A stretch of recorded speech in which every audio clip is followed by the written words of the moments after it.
अस्सलाम वालेकुम। Starlight story time के सामीन को खुश आमदीद। हमने अपना नावल जन्नत के पत्ते शुरू किया हुआ है। चलते हैं इसके एपिसोड 8 की तरफ। बाहर आओ, मुझे तुमसे बात करनी है, वो कहकर दरवाज़ा खोलकर बाहर निकल गया। वो डरी सहमी हुई छोटे छोटे कदम उठाती इसके पीछे आई। वो बैरूनी दरवाजे के आगे बने स्टेप्स पे बैठा था। हया ने दरवाज़ा बंद किया और इसके साथ आ बैठी। जर्द फ्रॉक फिसलकर इसके नंगे पाँव को ढांप गया। बाहर सर्दी थी मगर इसे नहीं लग रही थी। जो भी हुआ मैं इसके लिए माजरत ख्वाह हूँ, वो सामने देखते हुए कह रहा था।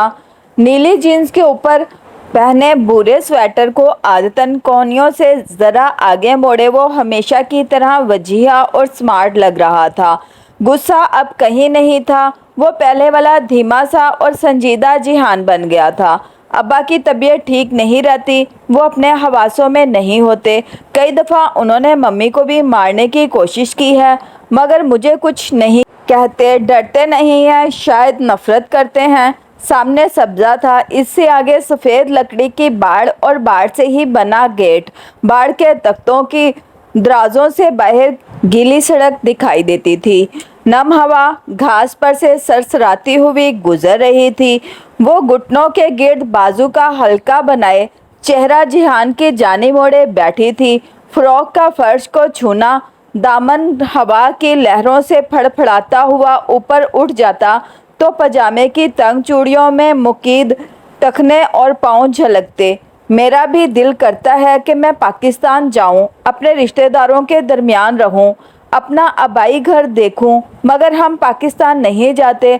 और तुम इस दिन मम्मी को ताना दे रही थी, हम पाकिस्तान नहीं आते। उफ, इतना झूठ।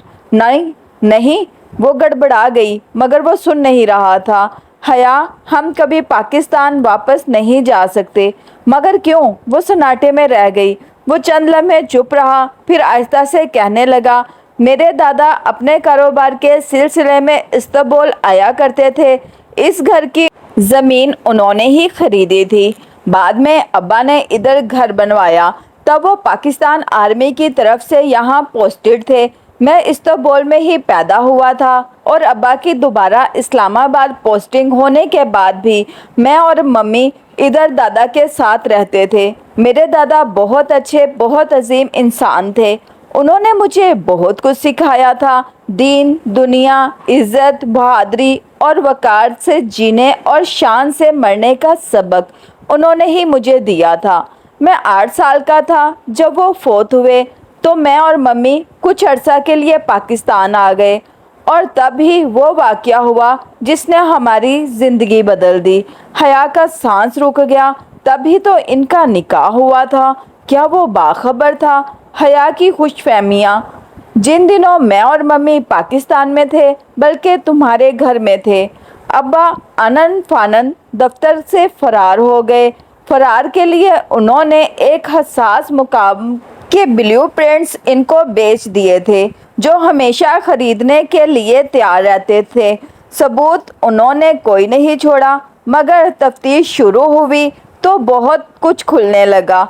अब्बा ने तुर्की से ही अपना इस्तीफ़ा भिजवा दिया। पिछले अदालत में मुकदमा चला और वो गिरफ्तार ठहर गए।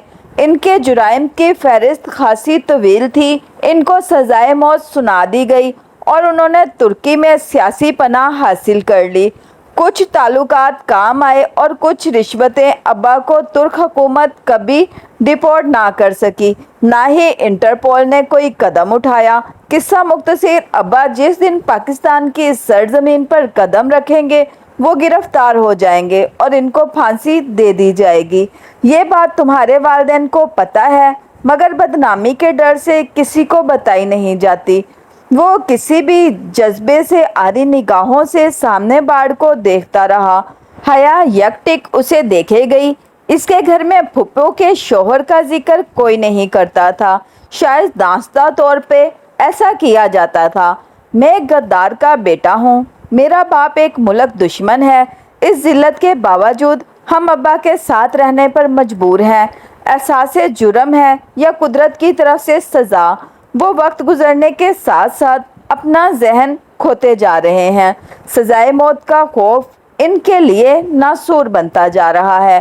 جو انہوں نے تمہارے ساتھ کیا اس پہ ان کو معاف کر دینا۔ وہ میرے باپ ہیں اور باوجود اس کے یہ حقیقت بہت جگہ میرا سر جھکا دیتی ہے۔ میں ان سے محبت کرنے پہ مجبور ہوں۔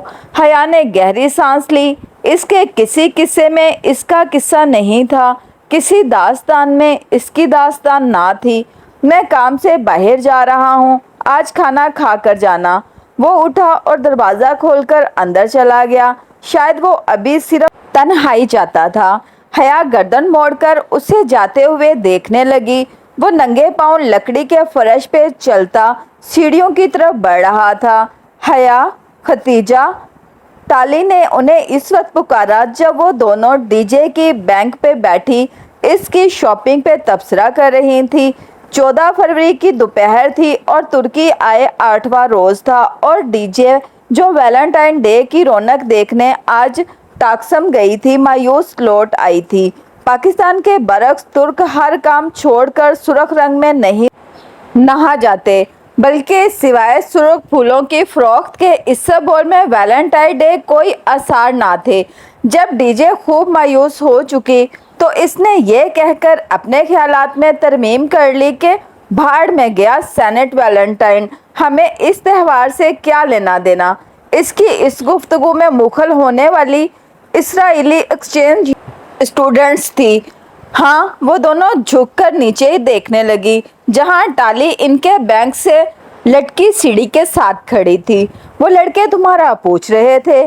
حیا اور ڈی جے نے ایک دوسرے کو دیکھا اور پھر ٹالی کو۔ کون سے لڑکے؟ وہ فلسطینی ایکسچینج اسٹوڈنٹس جو ساتھ والے ڈوم میں رہتے ہیں۔ وہ مجھ سے پوچھ رہے تھے کہ وہ پاکستانی لڑکیاں کیسی ہیں اور یہ کہ ان کو کوئی مسئلہ تو نہیں ہے، اور یہ بھی کہ تم دونوں آج کی شام کی چائے کامن روم ان کے ساتھ پیو، وہ تمہارا انتظار کریں گے۔ Okay bye. ایک اسرائیلی مسکراہٹ ان کی طرف اچھالتی وہ ہاتھ ہلا کر باہر نکل گئی۔ یہ فلسطینیوں کو ہمارا خیال کیسے آ گیا؟ اس ٹالی کے درخت سے دل بھر گیا ہوگا شاید۔ ڈی جے نے کیا سرائی کی؟ بکو مت، وہ ہمیں صرف پاکستان بہنیں سمجھ کر بلا رہے ہوں گے۔ اتنے ہینڈسم لڑکوں کی بہن بننے پر کم از کم میں تیار نہیں ہوں۔ یہ بھائی چارہ تمہیں مبارک ہو۔ ڈی جے بتک اٹھی۔ چلو پھر تیار ہو جائیں تاکہ وقت پہ پہنچ سکیں۔ حیا لکڑی کی سیڑھی سے نیچے اترنے لگی۔ صرف ہمیں بلایا ہے؟ ہمیں ہی بلایا ہے یا یہ عرب اسرائیلی دوستی کی زندہ مثال بھی موجود ہوگی؟ ڈی جے کا اشارہ ٹالی کی طرف تھا۔ پتہ نہیں۔ حیا نے شانے اچکا دیے۔ وہ الماری سے کپڑے نکالنے لگی۔ ہر موقع کی مناسبت سے مکمل ڈریسنگ کرنا اس کا جنون تھا۔ کپڑوں پہ ایک سلوٹ تک نہ ہو اور میک اپ کی ایک لکیر اوپر نیچے نہ ہو، وہ ہر بات کا خیال رکھتی تھی۔ البتہ لڑکوں کی دعوت پہ جانے کی اجازت پاکستان میں ابا یا تایا فرقان نہ دیتے، مگر وہ ادھر کون سا دیکھ رہے تھے؟ یہ ترکی تھا اور یہاں پہ سب چلتا تھا۔ وہ 3 لڑکے تھے، مقیم المرتضیٰ، حسین اور مومن۔ ان کے ساتھ 2 فلسطینی دوست محمد قادر اور نجیب اللہ جاتی دعوت کے شروع میں موجود رہے، پھر اٹھ کر چلے گئے، مگر ان تینوں میزبانوں نے حسن طریقے سے میزبانی نبھائی۔ وہ تینوں اسمارٹ اور گڈ لکنگ سے لڑکے ایک جیسے لگتے تھے۔ مقیم ان میں ذرا لمبا تھا، اس کا نام مقسم المرتضیٰ تھا، مگر یہ ڈی جے نے بعد میں نوٹ کیا کہ وہ فیس بک پہ اپنا نام مقسم اینڈ مرتضیٰ لکھتا تھا۔ وجہ انہیں کبھی سمجھ نہیں آئی۔ حسین اور مقسم ان دونوں کو بالکل اپنی چھوٹی بہنوں کی طرح ٹریٹ کر رہے تھے۔ البتہ اس بھائی چارے سے مومن متفق نہ تھا۔ وہ فلرٹی نظر باز سا لڑکا کچھ بھی تھا، مومن نہ تھا۔ البتہ وہ دونوں اس کو اپنی موجودگی میں سیدھا کیے ہوئے تھے۔ وہ دونوں اتنے ملنسار اور مہذب لڑکے تھے کہ حیا کو اپنے سارے کزنز ان کے سامنے بیکار لگے۔ البتہ جیہان کی بات اور تھی۔ اس نے فوراً اپنی رائے میں ترمیم کی۔ اگلے ہفتے حسین کا برتھ ڈے ہے۔ حسین موبائل پہ فون سننے باہر گیا تو مومن نے بتایا، پھر تو ہمیں اسے ٹریٹ دینی چاہیے۔ ڈی جے سوچ کر بولی، اور گفٹ بھی۔ حیا کو خیال آیا ہم دونوں اس کے لیے گھڑی خریدنے کا سوچ رہے ہیں اور جو ہم نے جواہر میں دیکھی ہے 130 لیراز کی ہے۔ مقسم نے چائے کا آخری گھونٹ پی کر کپ میز پہ رکھا، یعنی کہ پاکستانی روپوں میں۔ حیا نے سوچتے ہوئے پرس میں ہاتھ ڈالا تاکہ موبائل کے کیلکولیٹر سے حساب کر سکے۔ 7150 پاکستانی روپے۔ مقسم جھک کر پیٹریز کی پلیٹ سے ایک ٹکڑا اٹھاتے ہوئے بولا۔ حیا کا پرس کو کھنگالتا ہاتھ رک گیا۔ اس نے حیرت و بے یقینی سے مقسم کو دیکھا۔ تم نے اتنی جلدی حساب کیسے کیا؟ میں میتھس کا اسٹوڈنٹ ہوں۔ وہ جھنپ کر مسکرا دیا۔ اور مقسم کا ایک ہی خواب ہے کہ وہ میتھس میں نوبل پرائز لے۔ مومن حیا کے ہاتھوں کو دیکھتے ہوئے کہنے لگا۔ وہ تھوڑی تھوڑی دیر بعد مقسم سے آنکھ بچا کر حیا کے سراپے کا جائزہ لیتا تھا۔ حیا قدرے رخ موڑ کر مقسم کی طرف متوجہ ہوئی۔ تو میتھس کے اسٹوڈنٹ، جلدی سے بتاؤ کہ اس مہنگی گھڑی کو خریدنے کے لیے اگر ہم چاروں پیسے تقسیم کریں تو ہر ایک کے حصے میں کتنے؟ 32 لیروں اور 50 قرش۔ اوکے۔ حیا نے گہری سانس لی اور پرس کھولا۔ ان کو پیسے انہوں نے زبردستی تھمائے۔ مومن کو تو کوئی اعتراض نہ تھا، مگر مقسم ان سے رقم لینے پہ متبذب تھا۔ مگر یہ ایک انکہی بات تھی کہ بغیر اسکالرشپ کے استنبول جیسے مہنگے شہر میں وہ سب سے اتنا ہی افورڈ کر سکتے تھے۔ وہ تینوں جواہر کے لیے نکل رہے تھے۔ مقسم نے بتایا کہ وہ ابھی حسین سے نظر بچا کر گھڑی خرید لائیں گے۔ ان کو بھی ساتھ چلنے کی پیشکش کی اور ڈی جے ہاں کرنے ہی والی تھی کہ حیا نے اس کا پاؤں اپنے جوتے سے زور سے کچلتے بظاہر مسکراتے ہوئے انکار کر دیا۔ نہیں، آپ لوگ جائیں، ہم آج ہی ہو کر آئے ہیں۔ وہ تینوں چلے گئے تو ڈی جے نے برا سا منہ بنا کر اسے دیکھا۔ تم نے انکار کیوں کیا؟ پاگل عورت، تم پاکستان سے آئی ہو یا نیو یارک سے؟ ان کی دعوت قبول کر لی، یہی بہت ہے۔ اب ہم ان کے ساتھ سیر سپاٹوں پہ بھی نکل جائیں؟ کبھی نہیں۔ دماغ ٹھیک ہے، مگر وہ تو ہمارے بھائیوں کی طرح ہیں۔ پیچھے ہمارے اصلی بھائیوں کو پتہ چل گیا تو کل ہی پاکستان واپس بلوا لیں گے۔ اس لیے اپنی اوقات میں واپس آؤ اور رات کے کھانے کی تیاری کرو۔ وہ موبائل کے ساتھ لگی ہینڈ فری کانوں میں لگاتے ہوئے بولی۔ زہر ملا کے دوں گی تمہیں۔ ڈی جے بھی بھنائی ہوئی پیر پٹک کر اٹھی۔ اور اگر تم چاولوں میں آملیٹ ڈال کر لائی تو میں ساری ڈش تمہارے اوپر الٹ دوں گی۔ وہ وہیں صوفے پہ لمبی بیٹھی اب موبائل کے بٹن دبا رہی تھی۔ دھیما میوزک اس کے کانوں میں بجنے لگا۔ ڈی جے غصے میں بہت کچھ کہتی گئی تھی مگر اسے سنائی نہیں دے رہا تھا۔ وہ آنکھیں موندے ہولے ہولے پاؤں جھلا رہی تھی۔ ڈی جے پیر پٹک کر باہر نکل گئی۔ وہ رات ویلنٹائن کی رات تھی۔ ڈی جے کامن روم میں منعقد آل گرلز پارٹی میں جا چکی تھی جو لڑکیوں نے مل کر دی تھی، جبکہ حیا آئینہ کے سامنے کھڑی اپنا کاجل درست کر رہی تھی۔ اس کی تیاری مکمل تھی، لیکن جب تک وہ اپنی آنکھوں کے کٹورے کاجل سے بھر نہ لیتی اسے تسلی نہیں ہوتی تھی۔ ابھی وہ کاجل کی سلائی کی نوک آنکھ کے کنارے سے رگڑ ہی رہی تھی کہ دروازہ بجا۔ دھیمی سی دستک اور پھر خاموشی۔ اس نے کاجل کی سلائی نیچے کی اور پلٹ کر دیکھا۔ یہ انداز ڈی جے کا تو نہیں تھا۔ وہ یوں ہی کاجل پکڑے آگے بڑھی اور ناپ گھما کر دروازہ کھولا۔ باہر بالکنی میں روشنی تھی۔ جیسے ہی اس نے دروازہ کھولا بالکنی تاریک ہو گئی۔ غالباً سیڑھیوں کے اوپر لگا بلب بجھ گیا تھا۔ کیا کوئی آ کر واپس پلٹ گیا تھا؟ کون؟ اس نے گردن آگے کر کے راہداری میں دونوں سمت دیکھا۔ ہر سو خاموشی تھی۔ بالکنی ویران تھی، وہاں سردی تھی اور اندر کمرہ گرم تھا۔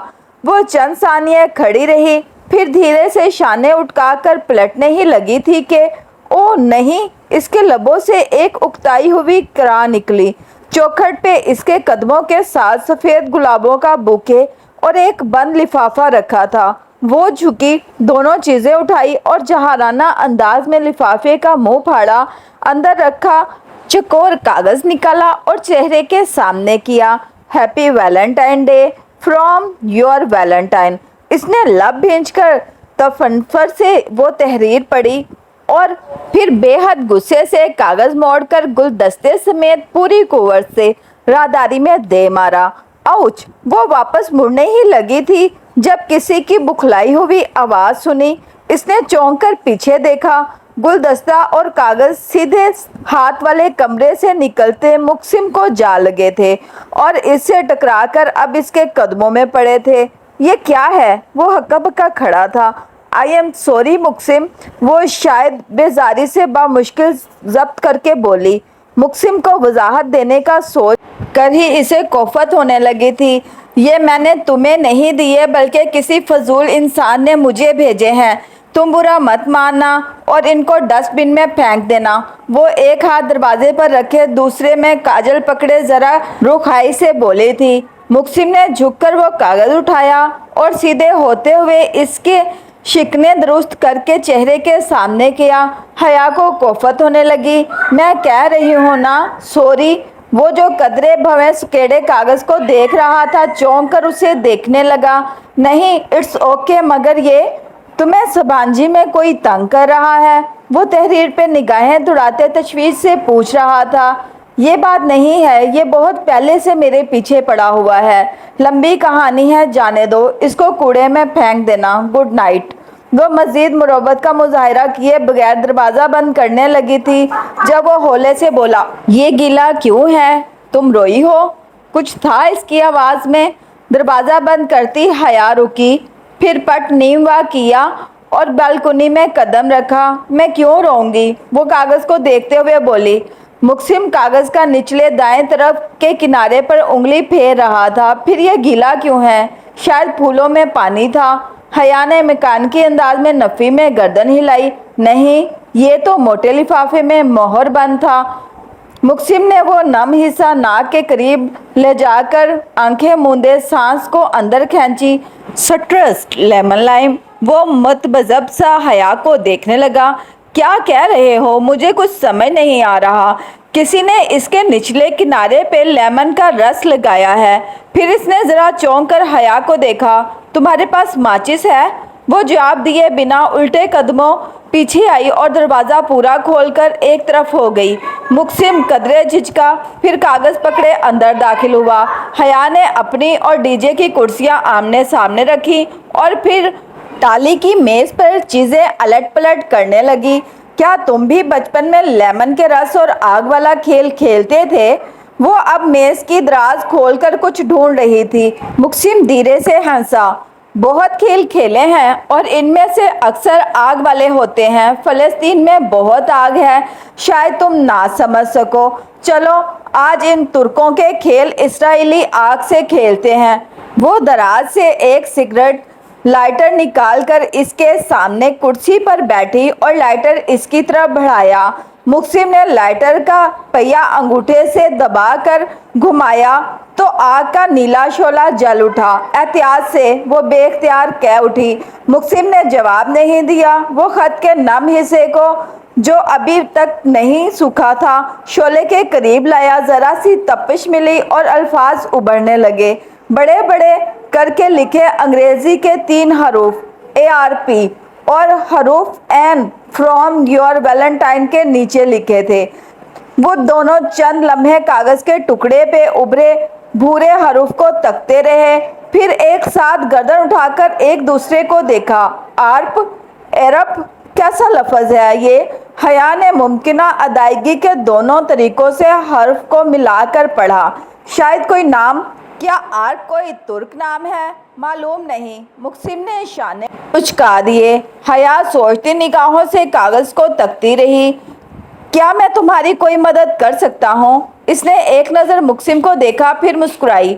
तुम कर चुके हो। वो हौले से मुस्कुराकर खड़ा हुआ और कागज़ मेज़ पर रखा। वो जो भी है शायद तुम्हें अपना नाम बताने की कोशिश कर रहा है। कौन हो सकता है ये तुम बेहतर समझ सकती हो। मुझे अब चलना चाहिए। Thank you मुक्सिम। मुक्सिम ने ज़रा सी सर को जंबिश दी और बाहर निकल गया। दरवाजे का कैचर सतरवी से वापस चौखट तक जाने लगा। हया चंद लम्हे मेज़ पे रखे किनारे से भूरे हुए कागज़ को देखे गई। फिर बेख्तियार किसी मैकेनिकी अमल के तहत इसने हाथ में पकड़ी काजल की सिलाई को सीधा किया और बाएं हथेली की पुष्ट पर वो 3 हरफ उतारे ARP। दरवाजा चौखट के साथ लगने ही वाला था। जरा से दरवाजे से बाहर राहदारी में गिरा गुलदस्ता दिखाई दे रहा था। एक दो पल मजीद गुजरे और दरवाजा दाड़ ठा की आवाज के साथ बंद हो गया। वो अपनी हथेली की पुश्त पे स्याह रंग में लिखे 2-3 लफ्ज देख रही थी। ARP। इसने ऊपर बने कैबिनेट का दरवाजा खोला, चंद डब्बे अलट पलट किए। निचले खाने में सुरख मिर्चों का डब्बा नहीं था। वो एड़ियाँ उठाकर जरा सी ऊंची हुई और ऊपर खाने में झांका। वहाँ सामने एक प्लास्टिक के बेरंग डब्बे में सुरख पाउडर रखा नजर आया। इसने डब्बा निकाला और काउंटर की तरफ आई। वहाँ डीजे खड़ी स्लैब पे कटिंग बोर्ड के ऊपर प्याज रखे कटाकट काट रही थी। इसकी आंखों से आंसू गिर रहे थे। बिरयानी की मिकदार ज़्यादा है, 4 चम्मच सुरख मिर्च डाल देती हूँ, शायद ज़रा सा जायका आ जाए। ठीक, वो खुद कलामी अंदाज में कहती टोकरी से छोटा चम्मच ढूंढने लगी। हाँ ठीक, डीजे ने भीगी आंखें ऊपर उठाकर उसे देखते हुए रुंधी आवाज़ में कहा और आस्तीन से आंखें रगड़ी। हया अब डब्बे से चम्मच भर भर कर धुएं उड़ाते पतीले में डाल रही थी।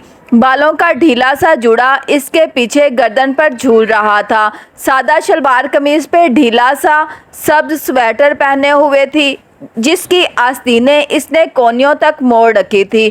दुपट्टा एक तरफ दरवाजे पर लटका था और चंद लटे जुड़े से निकलकर चेहरे के इतराफ में लटक रही थी। गोश्त में चमचा चलाती वो बहुत मसरूफ़ लग रही थी। वो दोनों इस वक्त अंजुम बाजी के किचन में मौजूद थी। सुबह अंजुम बाजी डीजे को डाइनिंग हॉल में मिली तो शाम को अपने घर में दावत दे डाली, जो कि डीजे ने यह कहकर कबूल कर ली कि वो और हया मिलकर बिरयानी बनाएंगी। अब सरे शाम ही वो दोनों बाले को लेकर अंजुम बाजी के डिपार्टमेंट आ गई थी। एक बेडरूम, लाउंज और किचन पर मुश्तमिल वो छोटा मगर बेहद नफीस और सलीके से सजा अपार्टमेंट था। बाले को उन्होंने लाउंज में अंजुम बाजी के साथ ही बैठा रहने दिया और ख़ुद किचन में आकर काम में मसरूफ़ हो गई। ये पेंटिंग जवेद जी लाए थे इंडिया से। अंदर लाउंज में अंजुम बाजी की बाले को मुतल्लिया किए जाने वाली आवाज़ आ रही थी। डीजे, ये जवेद जी क्या है? इसने कदरे उलझकर पूछा। इनका मतलब है जावेद जी, इनके हस्बैंड। डीजे ने सरगोशी की तो वो ओह कहकर मुस्कुराहट दबाती पलटकर उबलते चावलों को देखने लगी। जिस वक्त अंजुम बाजी और बाले किचन में दाखिल हुई, हया पतीले का ढक्कन बंद कर रही थी। आहट पर पलटी और मुस्कुराई। बस दम दे रही हूँ। बहुत ख़राब हो तुम दोनों, मुझे उठने ही नहीं दिया। बस अब आपको खाने के वक्त ही उठना था। वो जावेद भाई आ गए। वो हाथ धोकर तौलिए से साफ करती डीजे के पास आई। डीजे का सलाद अभी तक मुकम्मल नहीं हुआ था। अब कहीं जाकर वो टमाटरों तक पहुंची थी। बस आने वाले हैं, लाओ ये सलाद तो मुझे बनाने दो। नहीं, मैं कर लूँगी, थोड़ा सा रह गया है, डीजे ने बड़ी बेफिक्री से कहा। तो इसने जिताती नज़रों से उसे घूरा। आपने इस थोड़े में भी सुबह कर देनी है, लाओ मुझे दो और प्लेट्स लगाओ। इसने टमाटर और छुरी डीजे के हाथ से ले ली। बाले आज खुद नहायत फुर्ती से सारा फैलावा समेटने में लगी हुई थी। वो मेले बर्तन अब सिंक में जमा कर रही थी। वो इन कभी कभी काम करने वाली पाकिस्तानी लड़कियों की निस्बत बहुत तेज़ी से हाथ चला रही थी। डीजे कैबिनेट से प्लेटें निकालने लगी और अंजुम बाजी रायता बनाने लगी। हया ने टमाटर को कटिंग बोर्ड पे बाएं हाथ से पकड़ कर रखा और छुरी रखकर दबाई। 2 सुरख टुकड़े अलग हो गए और ज़रा सा सुरख रस बाएं हथेली की पुश्त पे बह गया, जहां काजल से लिखे 3 बड़े हरूफ थे, ARP। वो 2-3 रोज से इस ARP के मुतालिक सोचे जा रही थी। अब कुछ सोचकर इसने गर्दन उठाई। अंजुम बाजी दही को कांटे की मदद से फेंटती अंजुम बाजी ने हाथ रोककर उसे देखा। आपने किसी अरब के मुतालिक सुना है? अरब? अंजुम बाजी ने हैरत भरी उलझन से दोहराया। जी अरब, ARP। इसने वजाहत के लिए हिज्जे करके बताया। ओ नॉट अगेन हया प्लीज़। बाले जो सिंक के आगे खड़ी थी कदरे उकता कर पलटी। इसके हाथ में झाग भरा स्पंज था जिसे वो प्लेट पे मल रही थी। तुम फिर वही मौजू लेकर बैठ गई हो। इसके अंदाज में खफगी भरा एहतजाज था, मगर बाले अब के वो उलझी थी। ये मौजू तो इसने अभी तक बाले के साथ डिस्कस भी नहीं किया था। फिर मैंने कहा था ना, ये सब बेकार की बातें हैं। मगर मैंने पूछा ही क्या है? ARP अब्दुल रहमान पाशा और कौन? मैंने बताया था ना कि ये घरेलू औरतों के अफसाने से ज़्यादा कुछ नहीं है।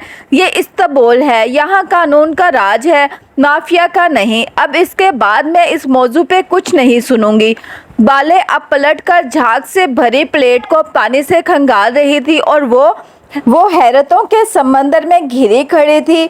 ARP अब्दुल रहमान पाशा, ओह, ये ख्याल इसे पहले क्यों नहीं आया? ओके, वो बाज़ाहिर सर झुकाए टमाटर काटने लगी, मगर इसके जहन में बहुत से ख्याल गड़बड़ हो रहे थे।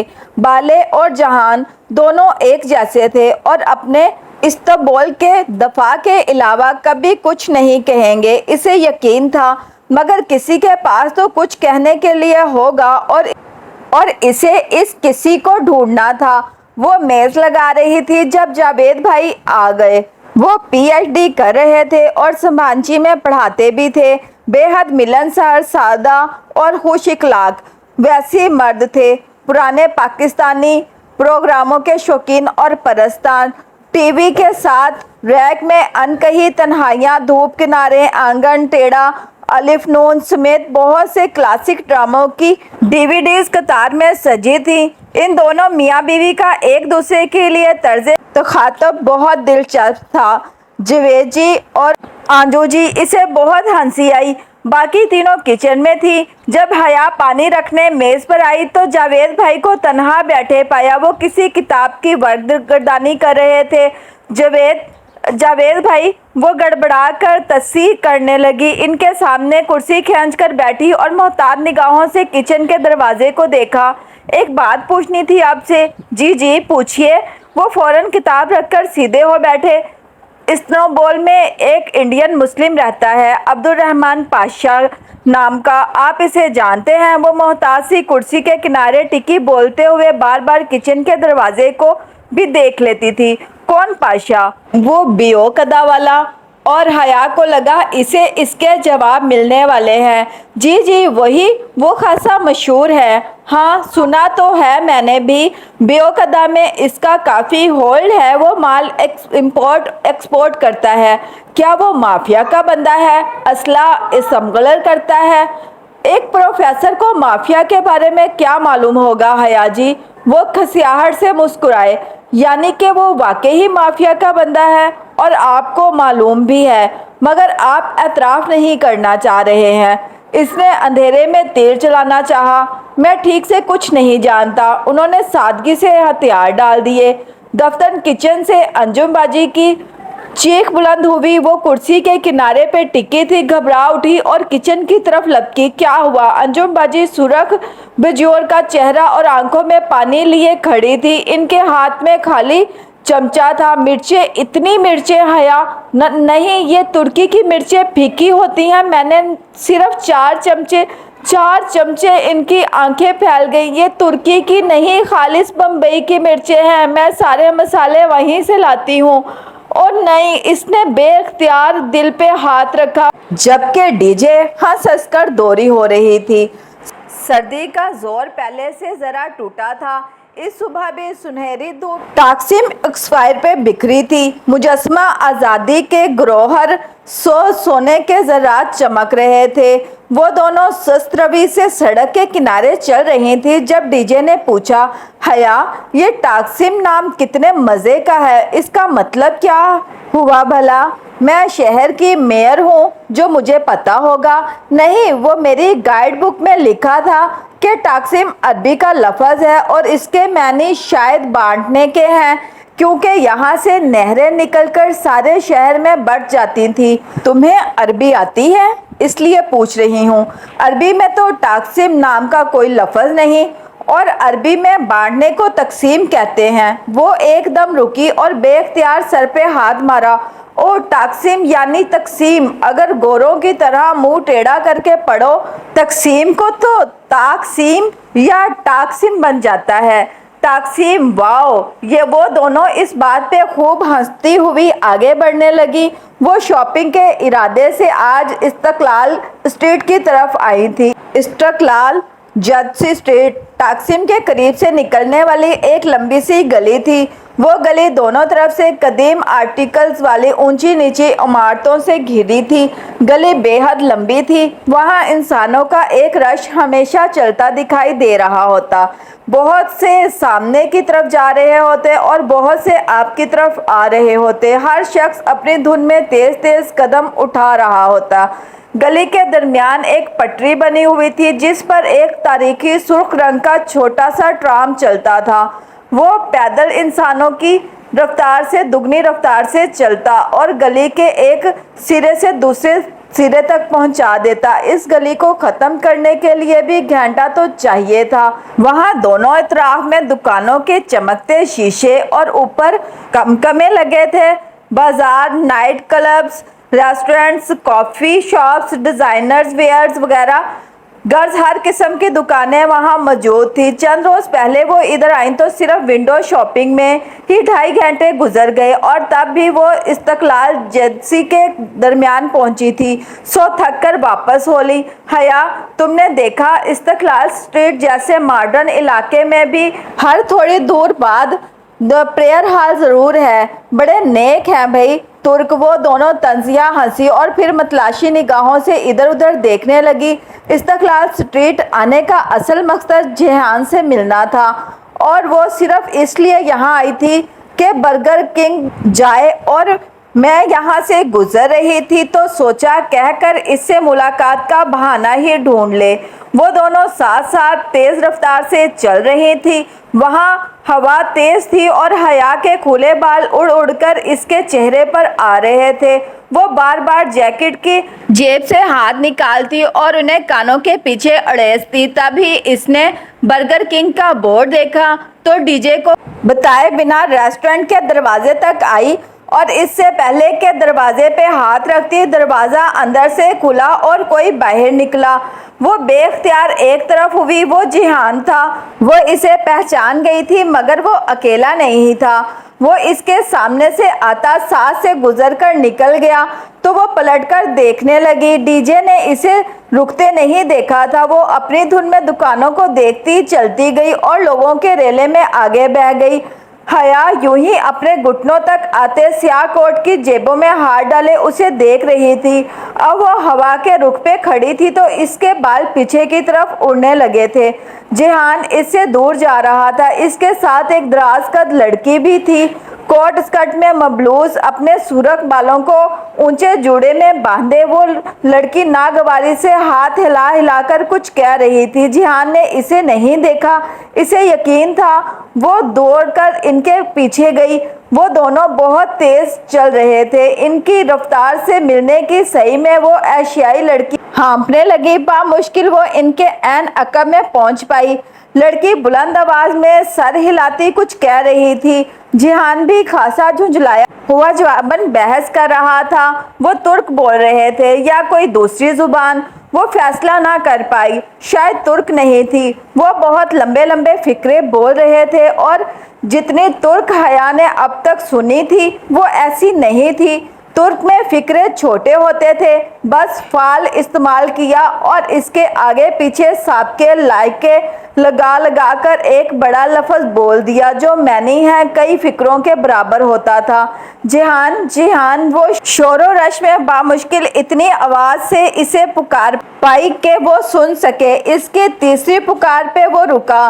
लड़की भी साथ रुकी। वो दोनों एक साथ पलटे। जिहान इसके होंठ जिहान को देखकर एक मासूम मुस्कुराहट पे ढलकने लगे थे। क्या मसला है? इसने संजीदा उखड़े उखड़े अंदाज में आईब्रो उठाए। इसके चेहरे पर इतनी सख्ती और नागवारी थी कि हया के मुस्कुराहट में ढलते लब बंद हो गए।